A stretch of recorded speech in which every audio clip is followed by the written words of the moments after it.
नमस्कार विद्यार्थी मित्र मैत्रिणींनो, स्वागत आहे तुमचे डेली करंट अफेअर्स या आपल्या यूट्यूब चॅनलवरती। आज आहे 17 मार्च 2025 आणि आजच्या जेवढ्याही महत्त्वाच्या चालू घडामोडी असतील त्या आपण या व्हिडिओच्या माध्यमातून बघणार आहोत। हा व्हिडिओ तुम्हाला सर्व परीक्षांसाठी अत्यंत उपयुक्त ठरू शकतो, त्यामुळे व्हिडिओ शेवटपर्यंत नक्की बघा। चला तर मग सेशनला सुरुवात करूया। प्रश्न पहिला आहे, शांतता आणि स्थिरतेसाठी गोल्ड मर्क्युरी अवॉर्ड 2025 कोणाला देण्यात आला आहे? या प्रश्नाचे योग्य उत्तर आहे पर्याय क्रमांक बी, दलाई लामा। दलाई लामा यांना शांतता आणि स्थिरतेसाठी गोल्ड मर्क्युरी अवॉर्ड 2025 देण्यात आला आहे। याबद्दल काही एक्स्ट्रा पॉईंट्स बघूयात। दलाई लामा यांचे नाव तेन्जिन ग्वात्सो असे आहे, जे की 14वे दलाई लामा आहेत। हा पुरस्कार शांतता, करुणा आणि टिकाऊपणाला प्रोत्साहन देण्यासाठी त्यांच्या प्रयत्नांना मान्यता देतो। दलाई लामा यांनी जागतिक नेत्यांना जागतिक शांतता, सहकार्य आणि पर्यावरण रक्षणासाठी एकत्र येण्याचे आवाहन केले। आता आपण गोल्ड मर्क्युरी इंटरनॅशनल पुरस्काराबद्दल काही एक्स्ट्रा पॉईंट्स बघूयात। गोल्ड मर्क्युरी इंटरनॅशनल पुरस्कार गोल्ड मर्क्युरी इंटरनॅशनल एक आंतरराष्ट्रीय गैरसरकारी संस्था INGO आणि थिंक टँकद्वारे प्रदान केला जातो। जागतिक शांतता, सुशासन आणि जागतिक वाणिज्य विकासात योगदान दिलेल्या प्रमुख व्यक्ती आणि संस्थांना हे पुरस्कार दिले जातात। सध्याचे अध्यक्ष आणि सरचिटणीस निकोलस डी सॅटिस आहेत। या पुरस्काराची सुरुवात 1961 मध्ये करण्यात आली। पुढील प्रश्न बघूयात। प्रश्न दुसरा आहे, विषयानुसार QS वर्ल्ड युनिव्हर्सिटी रँकिंग 2025 नुसार जगातील टॉप 50 मध्ये किती भारतीय विद्यापीठांचा समावेश आहे? या प्रश्नाचे योग्य उत्तर आहे पर्याय क्रमांक सी, 9। विषयानुसार QS वर्ल्ड युनिव्हर्सिटी रँकिंग 2025 नुसार जगातील टॉप 50 मध्ये 9 भारतीय विद्यापीठांचा समावेश आहे। याबद्दल काही एक्स्ट्रा पॉईंट्स बघूयात। या विद्यापीठांनी विविध विषयांमध्ये उत्तम कामगिरी केली आहे, विशेषतः अभियांत्रिकी, व्यवस्थापन आणि विज्ञान यासारख्या क्षेत्रात या विद्यापीठांनी कामगिरी केली आहे। QS रँकिंगबद्दल एक एक्स्ट्रा पॉईंट बघूयात। QS ही जागतिक स्तरावर प्रसिद्ध असलेली विद्यापीठांची क्रमवारी करणारी संस्था आहे। पुढील प्रश्न बघूयात। प्रश्न तिसरा आहे, गंभीर आजारी मुलांसाठी लहान बाळांसाठी दिल्ली एम्सने अलीकडेच सुरू केलेल्या मानवी दूध बँकेचे नाव काय आहे? या प्रश्नाचे योग्य उत्तर आहे पर्याय क्रमांक बी, पयोधी। गंभीर आजारी बाळांसाठी दिल्ली एम्सने सुरू केलेल्या मानवी दूध बँकेचे नाव पयोधी असे आहे। याबद्दल काही एक्स्ट्रा पॉईंट्स बघूया। पयोधी ही एम्स नवी दिल्ली येथे स्थित दूध बँक आणि स्तनपान व्यवस्थापन केंद्र आहे। सप्टेंबर 2024 मध्ये एम्सच्या नवजात शिशु विभागात या दूध बँकेची स्थापना झाली आहे। एम्सने NICU मधील गंभीर आजारी अकाली जन्मलेल्या बाळांसाठी ही मानवी दूध बँक सुरू केली आहे। याचा उद्देश NICU मधील बाळांना सुरक्षित आणि प्रक्रिया केलेले मानवी दूध पुरवणे, तसेच स्तनपान करणाऱ्या मातांना समुपदेशन, दूधदान आणि साठवण सुविधा देणे हा या पयोधी बँकेचा उद्देश आहे। पुढील प्रश्न बघूयात। प्रश्न चौथा आहे, IPL 2025 साठी दिल्ली कॅपिटल्सचा कर्णधार म्हणून कोणाची नियुक्ती करण्यात आली आहे? या प्रश्नाचे योग्य उत्तर आहे पर्याय क्रमांक सी, अक्षर पटेल। अक्षर पटेल यांची IPL 2025 साठी दिल्ली कॅपिटल्सचा कर्णधार म्हणून नियुक्ती करण्यात आली आहे। पुढील प्रश्न बघूयात। प्रश्न पाचवा आहे, नुकतेच युनेस्कोच्या संभाव्य वारसा यादीत समाविष्ट झालेल्या कांगेर व्हॅली नॅशनल पार्क कशाशी संबंधित आहे? या प्रश्नाचे योग्य उत्तर आहे पर्याय क्रमांक ए, छत्तीसगड।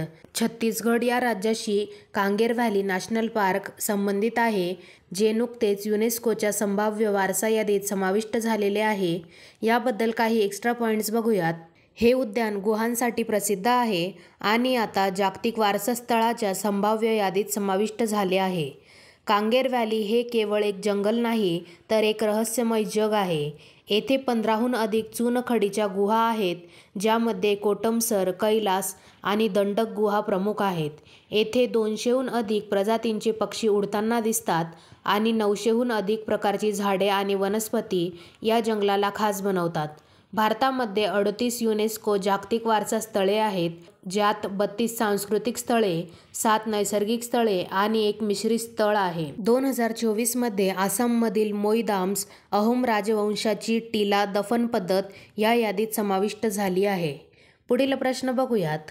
प्रश्न 6वा आहे, नुकत्याच झालेल्या खेलो इंडिया विंटर गेम्स 2025च्या पदतालिकेत कोण अव्वल ठरले आहे? या प्रश्नाचे योग्य उत्तर आहे पर्याय क्रमांक सी, भारतीय सैन्य. नुकत्याच झालेल्या खेलो इंडिया विंटर गेम्स 2025च्या पदतालिकेत भारतीय सैन्य अव्वल ठरले आहे. भारतीय सैन्याने यामध्ये 7 सुवर्ण, 5 रौप्य आणि 6 कांस्य पदके जिंकली आहेत. खेलो इंडिया विंटर गेम्स 2025 2 टप्प्यात आयोजित करण्यात आले होते. पहिला टप्पा लडाखमध्ये आणि दुसरा टप्पा जम्मू आणि काश्मीरमध्ये आयोजित केला गेला होता.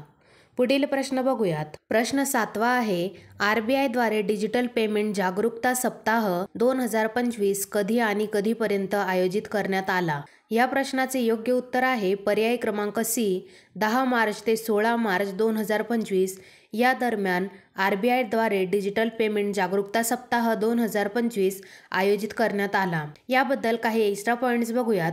सुरक्षित डिजिटल पेमेंटला प्रोत्साहन देणे आणि जागरूकता वाढवणे हा त्याचा उद्देश आहे. यावर्षीची थीम आहे इंडिया पेज डिजिटली, म्हणजेच मराठीत भारत डिजिटल पद्धतीने पैसे देतो, ही यावर्षीची थीम आहे. आता आपण RBI बद्दल काही एक्स्ट्रा पॉईंट्स बघूयात. RBI he central bank of India आहे. RBIची स्थापना 1 एप्रिल 1935 RBI कायदा 1934 द्वारे हिल्टन यंग कमिशनच्या शिफारशीनुसार करण्यात आली. 1 जानेवारी 1949 रोजी RBIद्वारे बँकांचे राष्ट्रीयकरण करण्यात आले. RBIचे मुख्यालय मुंबई, महाराष्ट्र येथे आहे. RBI हे भारत सरकारच्या वित्त मंत्रालयाच्या मालकीचे आहे. RBIचे सध्याचे गव्हर्नर आहेत संजय मल्होत्रा. पुढील प्रश्न बघूयात. प्रश्न 8वा आहे, PM युवा 3.0 तरुण लेखकांना मार्गदर्शन करण्यासाठी पंतप्रधान योजना, ही योजना कोणत्या मंत्रालयाने सुरू केली आहे? या प्रश्नाचे योग्य उत्तर आहे पर्याय क्रमांक बी, शिक्षण मंत्रालय. शिक्षण मंत्रालयाने PM युवा 3.0 ही योजना सुरू केली आहे. याबद्दल काही एक्स्ट्रा पॉईंट्स बघूयात. तरुण आणि उदयोन्मुख लेखकांना प्रशिक्षित करण्याचे उद्दिष्ट या योजनेचे आहे. या अंतर्गत 50 तरुण लेखकांची निवड करून त्यांना मार्गदर्शन केले जाणार आहे. निवड प्रक्रियेसाठी उमेदवारांना 10,000 शब्दांचे पुस्तक प्रस्ताव सादर करावे लागणार आहेत. पुढील प्रश्न बघूयात. प्रश्न 9वा आहे, जम्मू आणि काश्मीर सरकारने कोणत्या क्षेत्राला पर्यावरणीय पर्यटन केंद्र म्हणून विकसित करण्याचा निर्णय घेतला आहे? या प्रश्नाचे योग्य उत्तर आहे पर्याय क्रमांक डी, बांगस व्हॅली. बांगस व्हॅलीला जम्मू आणि काश्मीर सरकारने पर्यावरणीय पर्यटन केंद्र म्हणून विकसित करण्याचा निर्णय घेतला आहे. पुढील प्रश्न बघूयात. शेवटचा प्रश्न, प्रश्न क्रमांक 10 आहे, जल शाश्वतता परिषद 2025 कोठे आयोजित करण्यात आली होती? या प्रश्नाचे योग्य उत्तर आहे पर्याय क्रमांक ए, नवी दिल्ली. नवी दिल्ली येथे जल शाश्वतता परिषद 2025 आयोजित करण्यात आली होती. याबद्दल काही एक्स्ट्रा पॉईंट्स बघूयात. ही परिषद प्रथमच आयोजित करण्यात आली आहे. हे जलशक्ती मंत्रालयाच्या bureau of water use efficiency आणि ऊर्जा आणि संशोधन संस्था यांनी आयोजित केले होते. उद्योगांमध्ये पाण्याचा कार्यक्षम वापर करणे हा त्याचा उद्देश आहे.